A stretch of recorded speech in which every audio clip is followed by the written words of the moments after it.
Hello, hello, hello. Yes, it's me again. For those of you who was like, who is this chick? My name is Lala Angela Wang. Yeah, Lala pronounced like la la la la la when you're singing. And I am your host to Range Woman, the variety show. Welcome to episode 29. Oh my God, I am so excited. It's been 30 days since I started this podcast, and it's been quite a journey. And when I first started this podcast, I've always wanted to bring up a variety of women onto this show that are all flowing in their flows, in the feminine flows in many different ways. And what a contrast today. So earlier today, we had Carmel, spiritual, and also, she talks about her 5 years in doing the triathlon. And now our next guest, Iris, is going to talk about how she just finished off an amazing bodybuilding comp and come fourth place in the journey to become that. I just love how there's so much variety in our women in the society today. And it's been such an honor to be able to feature so many women on the show for the past 30 days. Obviously, the show is going to continue. I'm not just going to do 30 days and finish, but it's such a celebration. And I think to have Iris on the show almost like as part of my finale is just exciting. So I'm going to bring this ball of energy, joy to be with, and also a very committed, awesome female. I was going to say gym junkie, but she's not really a gym junkie. She's many, many things onto the show. So let's welcome Iris onto the show. Hello. Thank you. It's so sweet. Oh, thanks. So I guess the first question I'm going to ask you, and I always love to start my podcast not with the stock standard. A lot of people talk about body comp as this really masculine thing. And if I really look at you besides your bicep and your triceps, so for the heads up, you're actually you don't feel like a She-Hulk at all. And I really want to talk about this statement that we have around how body comp is such a masculine sport, because to me, it's actually very feminine as well. It's almost like an art form, it's a way that we express ourselves. So tell us about your take on body comp and why did you decide to join a comp? Look, there's a lot of stamina there, and I think it's got to do with the really extreme ones that are in there. Which often isn't even a natural thing. So I think people need to realize that it's similar to what you just get your Instagram feed reality versus what you're seeing. To me, the bodybuilding is shaping. It's not necessarily all about getting as much muscle as you want or can, but creating shapes, and curves are a part of that. Definitely for me, my body has its curves anyway, and there's no way that you can get rid of those. There's only ways to improve them, enhance them, and work with it. And being a bit toned, obviously, your muscles, right now, you're seeing my biceps and what, but I'm still post comp as well. So you got to realize I haven't actually gained or come back to maintenance yet, because it's only been 4 weeks, I think, right now.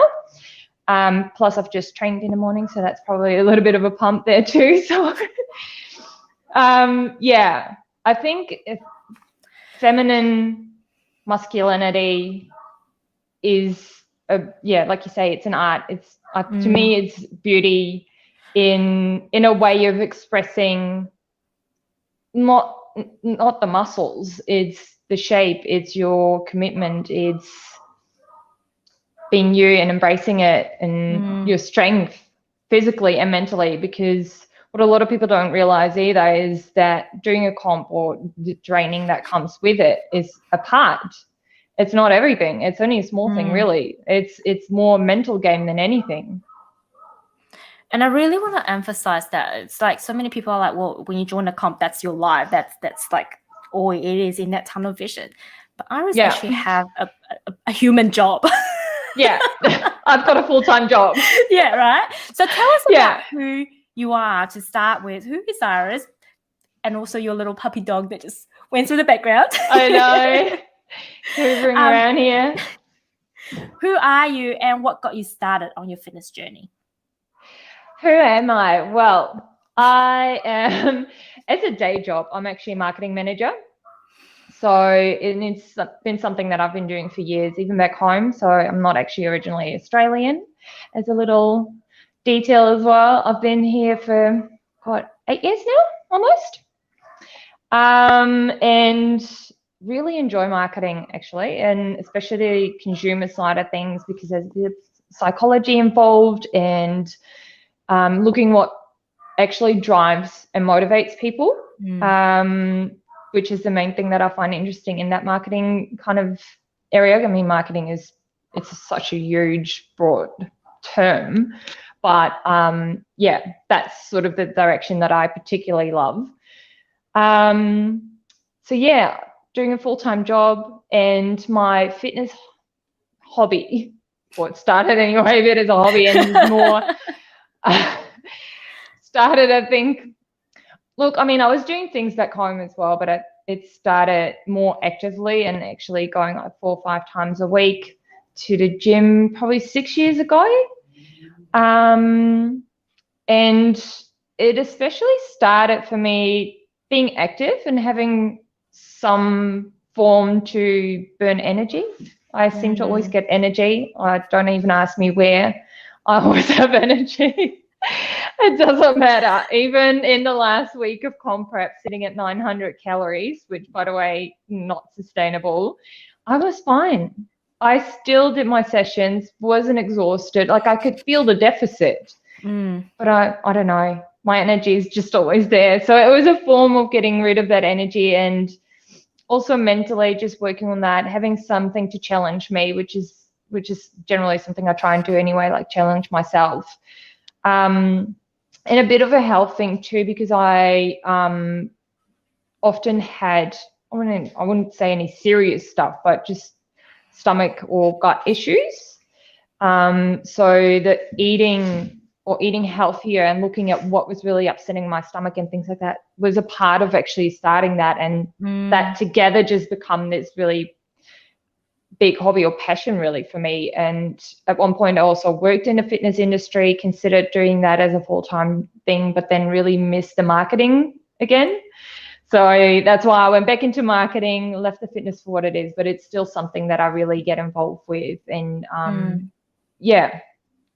And that's also part why I eventually did the competition anyway, because it was something that I was going to do when I was still working in fitness. And then possibly use as well, because it's, you know, like something that you can use for your portfolio, in that kind of sense. Which then I had to stop because I started a comp prep, but visa and other things actually didn't really allow me to do it anymore, because it is a big thing that there's a lot of time and money that goes into it.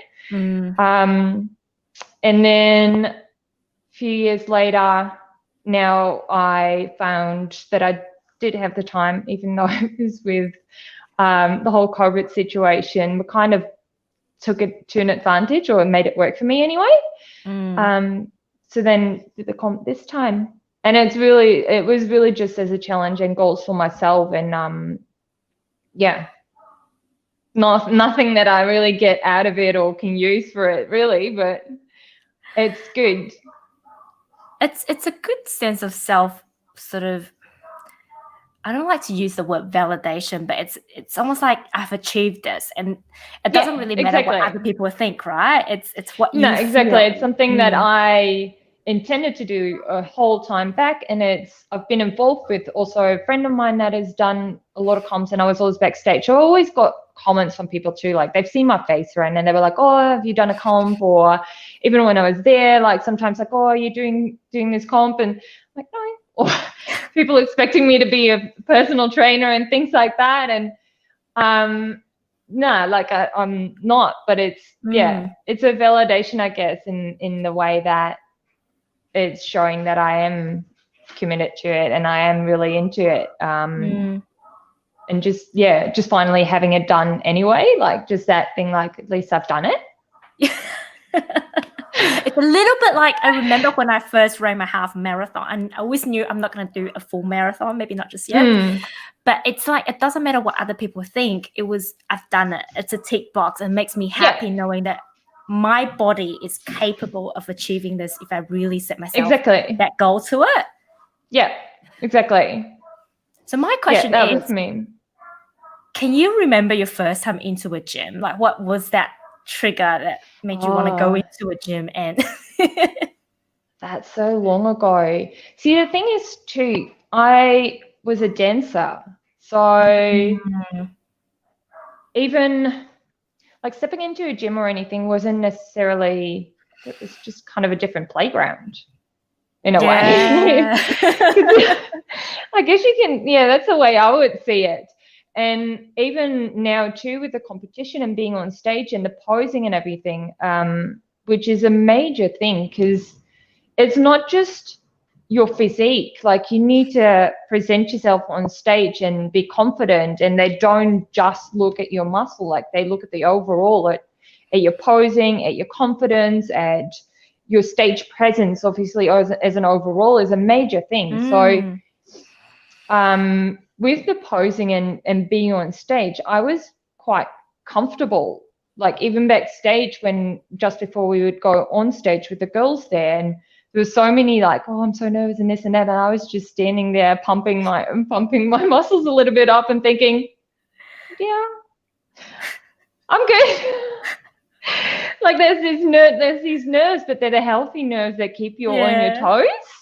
It wasn't like overwhelming, and being a dancer and having done shows and competitions there, it definitely has helped in that sense. I can definitely vouch for that, because like I said, my nerves weren't through the roof or anything. And with the posing, I did a couple sessions with a posing coach, but it wasn't a huge task for me. Like, I was having fun with that. And the posing, even now, obviously it's not perfect. Like, there's a lot that I can still improve in there too. But I got the hang of that quite quick. And like I say, the dancing and that kind of background is a huge help when it comes to that. So the first time I was in a gym, it wasn't that big of a deal, I guess. I'm just gonna hang out with the girls and do what I normally do. It was just a different playground and a different way of finding my way there. But I've never, because even a friend, like a girlfriend of mine, she's started a challenge, like one of those 8-week challenges not long ago. And the area where she was living in, the gym that was closest there, was really quite small. And there's another gym that she'd rather go to, not so much because it's bigger and there's newer equipment, but also because she just feels more confident there, and there's not as many guys, or even like putting shorts on instead of having long tights is a bit of a thing, like this confidence kind of thing. Yeah. So I'm like, you just go, get some shorts and go, because do it. Yeah. The truth is, nobody's watching, right? Like, when you're in the gym, everyone's concentrating on their own thing. Yeah. I mean, no one's watching. And it's just subconsciously we think everyone's watching. Oh, 100%. Definitely. Yeah. Like, for me as well, I'm just doing my thing there. Yeah. So what's your routine like going into a comp? Obviously, we said that you've got your full-time job. How do you sort of find that balance and flow? Obviously, there's meal prep as well, watching your diet. There's a whole array of things. Yeah. What your sort of take on how do you keep yourself on track? I guess that's a question. It's having structure and sticking to that structure. And if for me, that structure is a key thing. If I know things ahead of it, I can still then be very flexible too at the same time, because I have that sort of thing. And if then something comes in between and I do have my meals at least ready and things like that, I can still swap things around and be okay. It's got to do with adaptability, I guess, too, which for me has never really been an issue. So that I'd definitely take as an advantage. And doing a full-time job, what I generally have is, okay, Monday, Tuesday, it's gym after work. Wednesday was usually a rest day, but then obviously still getting my steps in, because that's the steps get up. And I think by the last, I don't know, 6 weeks maybe, my coach gave me 17,000 steps to get done in a day. Yeah, so it's even that with getting to work that day in the office that I would sometimes have, because I've been working from home mostly and then 1 or 2 days in the office. I've got a colleague of mine who would say like, oh, I can come and pick you up. I'm like, no, I'll get my steps in. So I'll still get the bus and walk from Wynyard till the way to Glebe to get those steps in. So it's really just, having that structure and building it around it to just make it work. And then Thursday, Friday, I usually do my sessions before work. And then Friday, I've had actually, since COVID, I've had off because reduced hours. And like I said earlier, that I've actually taken the COVID thing a bit to my advantage, because that in a way worked for me to, during the week, it was pretty freaking hectic, because during the 4 days, I still had probably 5 days amount of work at least. So the Friday for me often was like a day that I'd take it a bit slower and for myself, still get my training done, get my steps in, spend some time with my puppy. And then I would actually be able to, in the weekend, enjoy that and do a bit more social stuff or the other things, because I was able to really recharge a bit better on that Friday, to like actually taking that to my advantage in that way, or get some competition, comp prep, meal prep, whatever done, and plan a bit ahead. So I want to bust a few myths here about comps. Yeah. Myth number 1, when you do comps, you don't have a life. Not true. Yeah.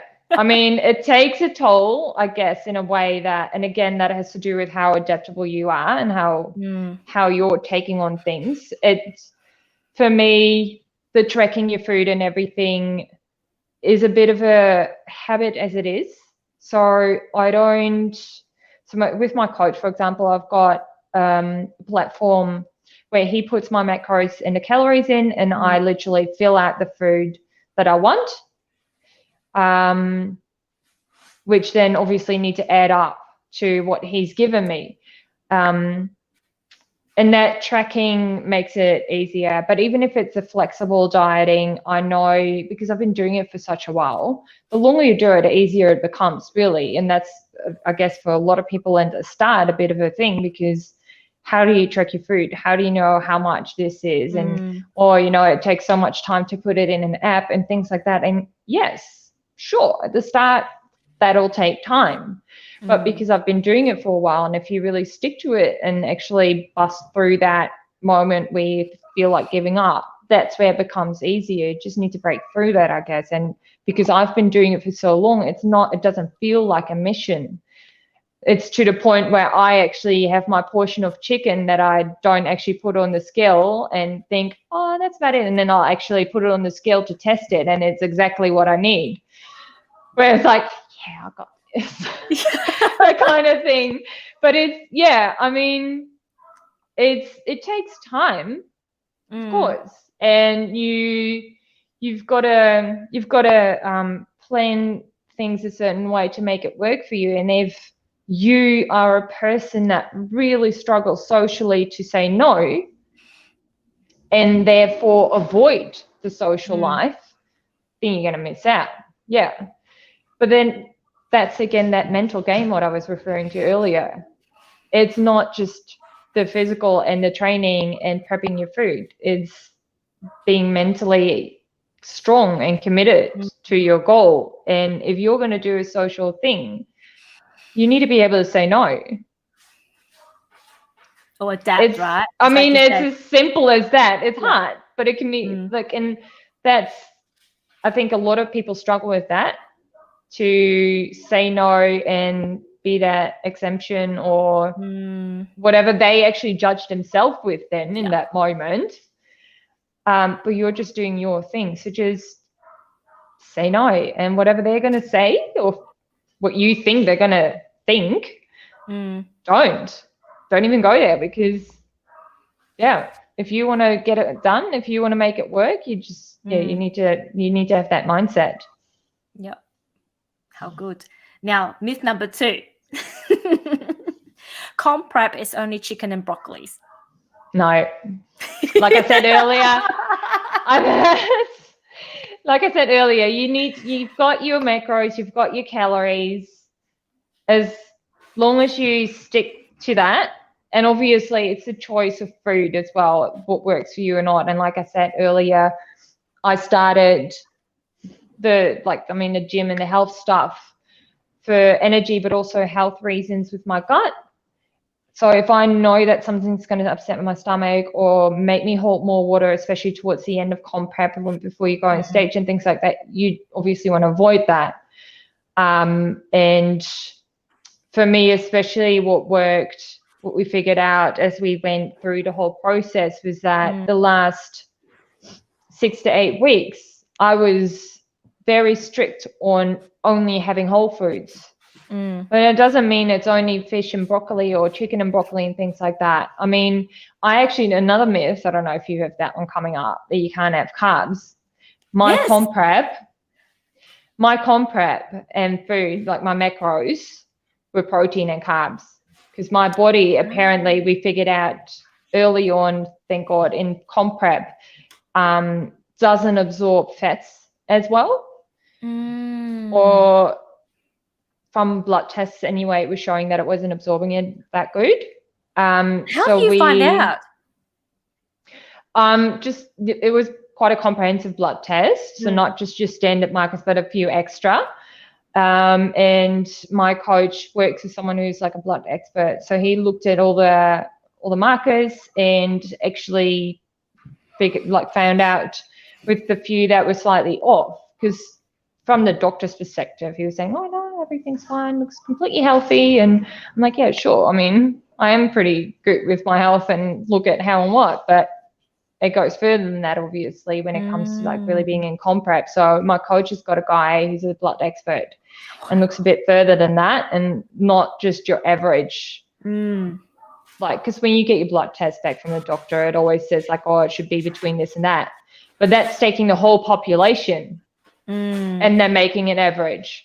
Whereas when you really go into detail, obviously you're going to look at age, you're going to look at how active they are, you're going to look at, what they're currently actually with that comp prep doing. Because I could say, okay, I'm not absorbing fats right now, so I need to work on my gut because there's possibly a gut issue there.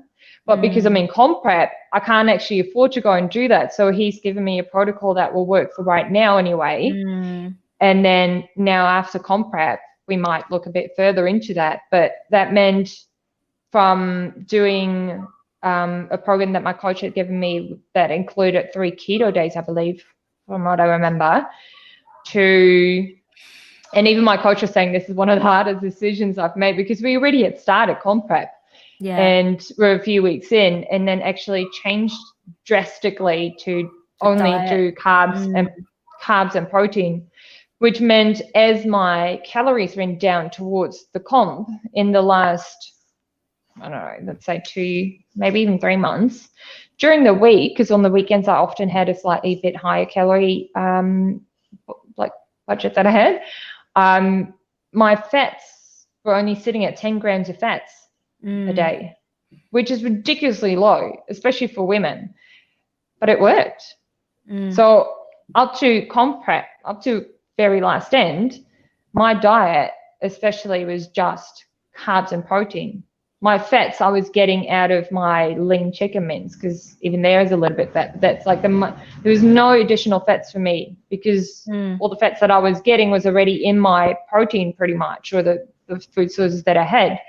And that was even going over those 10 grams pretty much. Well, barely, but, and that's why I say, like, it's a big myth. Carbs are good. It's a bit like a science experiment, isn't it, with our body?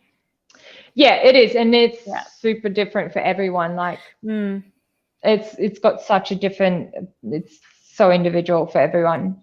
Like the comp preps that my really good friend has done that I've been involved with and backstage and everything, like hers can be completely different, and her body is a completely different body shape too. So really can't compare.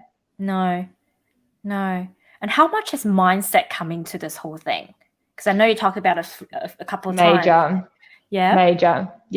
Yeah. How has that helped you? I think for me, like the mindset, it's committing to something and really going for it. That's what it comes to. And like I said, if you want to do social things and you can't say no, that is a mental thing. That is something that you've got to work on. Days that you're just like, oh my God, today's just not a mindset day. Like I just wanted to give up. What has sort of pulled you out of those? It's looking at your goal at the overall thing and a long-term goal that you want to get to, and having someone to reach out to for accountability can help as well. Literally just doing something to distract yourself. Just go, I don't know, if it takes a walk, if it takes listening to music, do something that brings you away and distracts you from that little voice in your head or whatever. Yeah, you've got to find your ways that work for you, obviously. Yeah, there's little details, I guess, that really take you away and get you back on track. Because there is going to be days where it sucks, and there is going to be days where you're like, oh, I don't feel like this, or going in the morning, having to go to the gym at like 5:30 a.m. or doing some extra cardio, which actually I haven't done as much. It was only in the last 4 weeks that I did some extra sessions. Yeah, just get shit done. And I think it's really not allowing that voice to come in and dwell on it, right? It's quite often that voice exactly just like that. Yeah, exactly. It's the dwelling that people like stick to a bit too long, and then it actually doesn't happen. But if you notice it's there, do something about it as quick as you can, I'd say, because that's If you're going to dwell on it, it's only going to get worse. That's it. So how important is it to have a coach and a team around you that understands and gets it? Because you talk about your friends a lot. You talk about, your coach. You talked about even having a posing coach. Yeah. So how important is it to have that team around you? Very. It is. You need the support. I mean, a lot of it, obviously, it always comes back to you. You're the responsible person. You're the one who's put that goal for yourself. You're the one you need to ultimately revert back to and say, okay, this is you. This is what you want to do. This is what you set yourself out for. So just get it done. And having that support is a major thing, though, for accountability, for also going back to and say, look, I'm just not feeling it. Can you give me an extra push or something like that? Or helping you, obviously, point in the right direction when it comes to that posing coach. You need to ask for help. There's no shame in asking for help, obviously. Like, no one can do it by themselves entirely for any of the comp preps, really. And yeah, you need the support, and you need that around you. And with me, it was quite a challenging thing where my partner actually didn't really understand the whole thing. So thank God I had some other people really close by me that do and actually support in that way, because he was kind of incapable, I guess, of supporting me. Like he would try sometimes, but because he just doesn't get the concept, or even the fruit thing, he wouldn't really get. So instead of actually supporting me, there was a couple of times where he's like offering something, which, I mean, very sweet. But if I would then say no, he would actually get this like irritated reaction. And I'm like, I can't. Like I'm doing this comp prep. Don't get annoyed with me for not taking your offer. Like, why can't you understand this? If you don't get the concept, at least have that sort of support where you take on what I'm saying and not give me this attitude, I guess. But luckily there's enough other people around me who do get it and gave that support. Yeah. That it is hard. so sweet. It is. Yeah, it is. It can be really hard. I remember when I first met Scott as well, like sometimes people just don't understand. It's not so much, and what I've learned is it's not that they don't understand. Sometimes it's different, almost like a different It's part of too your far brain. from them. Yeah, if Yeah. you've been brought up with, I don't know, meat and 3 veg, and all of a sudden someone's telling you, I'm not having any veg, I'm just gonna have a small portion of meat and all these carb. Yeah. It's really hard to grasp when you've lived your entire life a certain way. And I still remember going to Scott's family's Christmas dinner, and I'm like, I'm just going to have this, and they're like, that's not balance. You're not having your carb and your meat and veg. I'm like, it's okay. Yeah, exactly. Yeah. So no, I get it. So what's your life now? What are you gonna you've done your comp? Are you gonna do another one?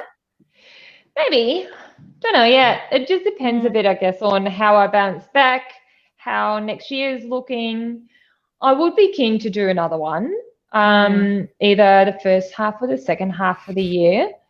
I am going to reverse diet first of what I'm working on right now, which because you're so strict and you're going down that far, you need to slowly come out of it again too. Instead of, a lot Just of people exactly might think that you just can eat everything again. No, it doesn't work that way. So I need to reverse diet, and with that I'm going to try or aim anyway to only come back like half of what I've lost. So then going into another comp prep, it should be, easier in a way, or at least put me in a better starting position. And also review what categories I'd be doing or which federation, because there's differences there too. I did fitness and sports category with this one. So I ended up actually doing a fitness model for one category and then 3 categories for sports model. And in both the sports and the fitness, I placed 3rd, and then the other 2 sports categories, 4th and 5th.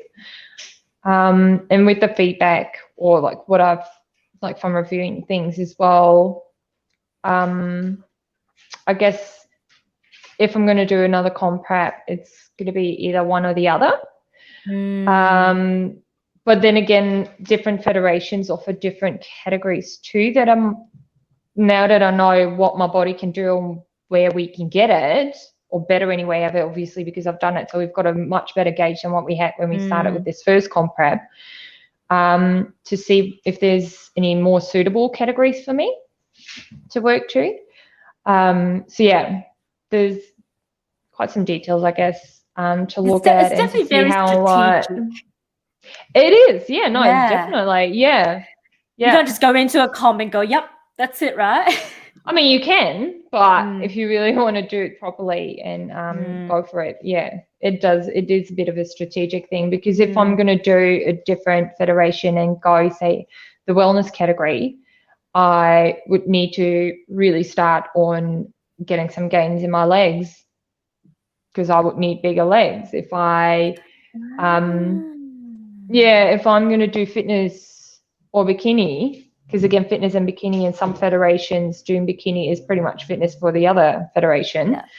Then I would definitely not want to gain too much muscle anymore. So then my programs obviously be different to that as well. And then going into the comp prep, I would need to get much leaner, at least a fair bit leaner, especially in my legs. So I wouldn't want to do that. And then sports model, what we've seen was that I was actually a bit too flat in my midsection. So yeah, it's definitely a bit of a strategic thing where you need to look at. Yeah, it's not just. I guess that's another myth, right? That fitness is no brand, just all physique. It's actually not. There's so much science, so much strategy to go into it. Yeah, and it's like play to your strength. Yeah, definitely. So with all the knowledge that you now have, do you think you're going to go back to the fitness industry maybe? Yeah. I love it. Look, I love it. And if there was some way that you could do both, I would, because I love helping people get their goals as well. Like even when I'm in the gym now, if I see someone struggling and I wouldn't always do it. It depends on what person it is, I guess, too, or what you read off them. But if I notice, especially that they are actually really trying instead of just being lazy and not really caring, but if they are actually really trying, then I'd be like, oh, do you want some advice? If their form is poor, for example, and just give them some advice to make their form better and actually get more out of it. Because sometimes for deadlifts and someone's got their back completely wrong or whatever, you know, and I can tell they actually really, well, that's exactly that's true. And it's, if I can tell that they're actually really trying and really making an effort to do this, if I can help in that way, then I will, and I'll just ask if they want advice. So it's something that I really enjoy, like the fitness industry and doing the training and being involved with health in general, because there's a lot that can still get improved and a lot of knowledge that a lot of people don't have. Even for me, like there's so much that you can still learn. But it's not something I choose to do full time, I guess. Yeah. That's I don't know. Understandable. Yeah. So what would you? Yeah, go please. No. So what would your advice be for someone who's sort of going like, oh, I don't know, it sounds like something fun. Do I want to do a comp? I'm not even fit right now. What would your advice be? Look, it's hard. If you're not sure, really list why you would do it. And then actually look what you're going to get out of it. And if that's going to work for you, because it's, especially when you're new to it and you're not fit or you really haven't done much at all when it comes to fitness and health, it's going to be a major challenge. And if you're up for it, do it, because you can learn so much from it. Definitely. But it takes a lot of commitment. It takes time. It takes hard days where you need to push through. Definitely. So yeah, it really comes down really to a like short-term commitment as well. No, I mean, if you're doing it proper, it can be a minimum of like 20 weeks comp prep, and that is if you're already doing a bit in the gym. Like if you haven't done anything in the gym and you really need to tone your muscles still a little bit too, and even for a bikini category where don't need to be as lean, for example, it's still a whole process that you need to work towards. And that includes also like the posing and everything that you need to work on in the whole lead up and everything as well. So it is a big challenge that you're going to get yourself involved with. So really make sure that you know why you're doing this. Why do you want to get yourself involved in such a big challenge, and what are you going to get out of it? Because if you don't have that, then chances are that when those hard days come around, you're going to give up. Yeah, so don't do it just because it's fun. Exactly. Don't do it because you see these people up on stage and think, oh, I want to look like that, or because it's not even sustainable. You only look like that on that day.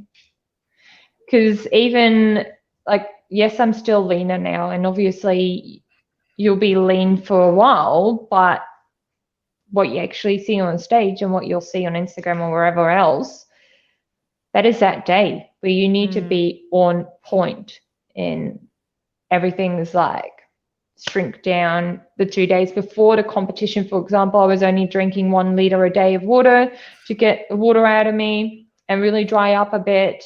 I did increase my calories, and because I couldn't really do a proper carb up, whatever you to call that, when it comes to all the competition terms, because I already was having those protein and carbs, we had to do like a really dry carb up. So my food for the Thursday and Friday and Saturday was a comp, was baked white potato without anything, like not even a spray of oil on it, and lean mince chicken breast mince actually, because that's the leanest. And some rice cakes and a bit of honey, but only a limited amount of honey, because honey can actually also, again, make you hot water. So there's really fine details to it. And that is all part of how you're going to look on stage, because you need to be 100% on point. So it's not, and that's not sustainable. Like I said, like even though I was fine on 900 calories, you should not be eating only 900 calories. For the rest of your life.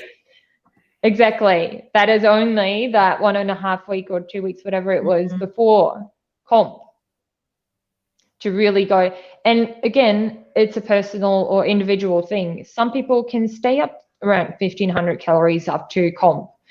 For me, because my body is super, super efficient and adaptable, which I guess is a good thing. But in comp prep, it fucking sucks. It sucks, because that meant I had to go really extreme. My maintenance was sitting at 2,500 calories.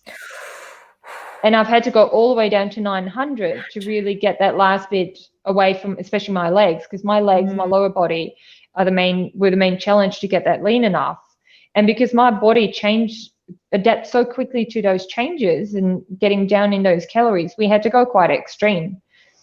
For some other people, it doesn't need to go to extreme. But like I said, it's such an individual thing. But I was still coping really quite well on those low calories, whereas others, even with higher calories, let's say 12 to 1,500, they're suffering. And they're like, at the end of the afternoon, it's like, I need to get down and lie down, because they're exhausted and feeling that fatigue and that deficit so hard. And yes, I felt a deficit, definitely. But it wasn't until 2 or 3 weeks before comp that I actually felt it, like actually feeling with training sometimes that it was a bit of fatigue earlier setting in, or noticing that my body obviously was, just feeling that deficit. But it wasn't like I wasn't functioning. I even had to, with work, that same week I had competition on Saturday, that Monday before, we had to deliver a conference, a pretty big one. So it was freaking intense.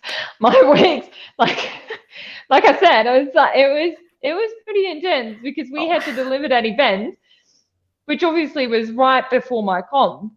So work and comp were both at a top level of intensity.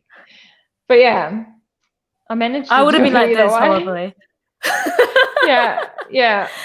But there's actually a saying in the Chinese saying that the 1 minute you have on stage, it takes 10 years of practice. Yeah. And I think body comp is literally that. It's a lifestyle, maybe for a short period of time, but it is still a lifestyle that you have to choose to do. Yeah. And unless you are very, very clear on what is your goal, and your goal is that crystal clear, and it's also bigger than just this thing that you want to look famous. Really tough. Yeah, no, exactly. And like, I'm saying this like, okay, no, it wasn't as big of a challenge for me, and I didn't have the nerves, and it's easy for me to adapt things. But that's because I've been doing it for a while, and that's because it is part of my lifestyle, and I have been training for a while. And I did have the muscle already. Like, I've obviously worked on growing the muscle and having that tone already when I don't lean down and can do the fitness in the sports category. But if you don't, then, and for me, it's even a challenge too. So let alone if you haven't done much of that yet, or if you haven't been into that yet, and you're just starting it, like it's a huge thing. It's a big jump, really. Yeah, definitely. Oh, Iris, thank you so much. Like, I think you have just opened up, we busted a few myths. Yeah. And you have opened up a completely different perspective, I think, for a lot of people who hasn't been really around fitness and around comps, around people who's done comps before. Really elevated, I think, the meaning of running competitions. It's not it's not just this, really vain thing where people just do to look good. There's a lot of science, there's a lot of methods, there's really a lot of passion and drive behind it. So congratulations once again. And I really look forward to next time you do a comp. And hopefully we'll be there to cheer you on again. Yes, if we can have some more crowds. Definitely. Banners and all. Limited. Well, that's it. And it got pushed further ahead too, because it was first going to be, I think it's September, or the start of September to comp. So they had to push it out. And it was not until like right before that we actually knew whether or not we could have any crowd in the room as well. So, yeah. It was quite an interesting comp prep, just even the thought of the comp not going ahead anymore either. I think that would have messed with a lot of people's minds too. Whereas, again, because you know your why, and for me, it wasn't just to be on stage and look a certain way. I was cool with that, because even if it was going to get canned, I would still finish my comp prep and just maybe do an extra photo shoot, or, and at least have that why I was doing it. Didn't matter if that comp was going to go on or not, because I had my own reasons for doing it. You've achieved it regardless. Exactly. Yeah. Oh, I really do admire you, because I know how much sort of determination it needs to go in there. So thank you. And thank you for agreeing to come onto the show. My pleasure. Thank you. Thank you. For those of you that are watching, I will see you very shortly on podcast number 30. We're on a podcast marathon today. And if you want to get in contact with Iris, just click on the link that I have shared. She's very friendly and she loves friends. Just reach out. Thank you so much. Thank you.